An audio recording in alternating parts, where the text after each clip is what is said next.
You mentioned all these that we have this pandemic of low testosterone, and that there's real issues in society of men. I think you said a 40% drop in testosterone. And so what is driving this drop?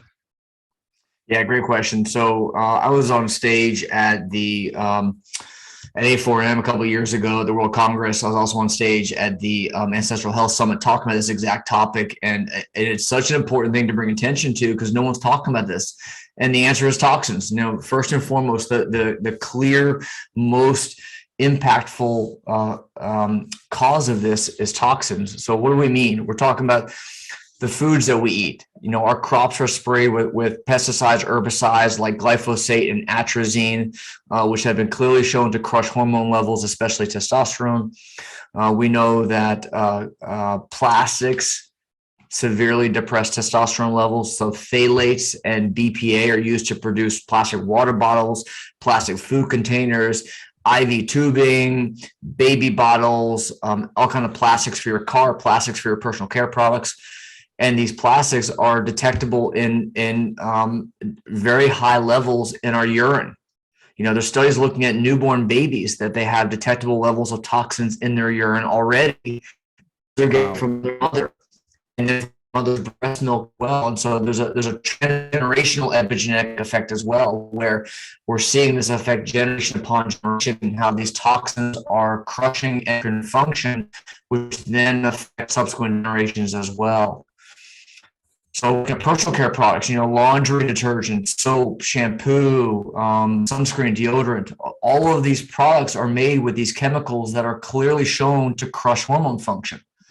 And most of the world bans these products. Here in the US, they're still allowed. And so they kind of get lumped into that overall category of endocrine disruptors, right? So they're not just impacting testosterone, they're impacting everything else like estrogens and cortisols and absolutely right. And everything in between. So although we have this, this overarching downward pressure on testosterone, what can we do what can you do kind of on a top line level to work against that, apart from, obliterate it, getting rid of plastic out of your environment? Yeah, so great question. It starts with, first of all, awareness, understanding where all these chemicals are coming from. So you bring up plastic water bottles. These are they're little things, but they're big things that we can be doing on a daily basis. So eliminating plastic water bottles, obviously, I'm always drinking out of stainless steel or glass, and I'll never use plastic water bottles. Yeah, personal care products, you need to be scanning barcodes, looking at the ingredients. There are a number of free apps out there. Environmental Working Group has a free app called Healthy Living that I use all the time. You need to be really aware of your food and what's in it. So I recommend only organic fruits and vegetables. I recommend only grass-fed meats. I recommend only wild-caught fish. And being really vigilant about that. And these little small decisions, micro decisions I call them, that you make every day, they add up over time. Where does, because we've got testosterone is one of the main buzzwords, where does estrogen or estrogen fall into this whole picture? Yeah, so women. It's key to distinguish estradiol, which is human-derived natural estrogen that our bodies make and we're familiar with, our bodies recognize, and synthetic estrogens. Massive difference, because when we look at things like birth control is made from synthetic estrogens. Synthetic estrogens are like glue when it comes to the androgen receptor. So these synthetic estrogens that are in our drinking water, like they're at markedly elevated levels in our drinking water. So another thing we need to be doing is filtering our water to get rid of these estrogen molecules.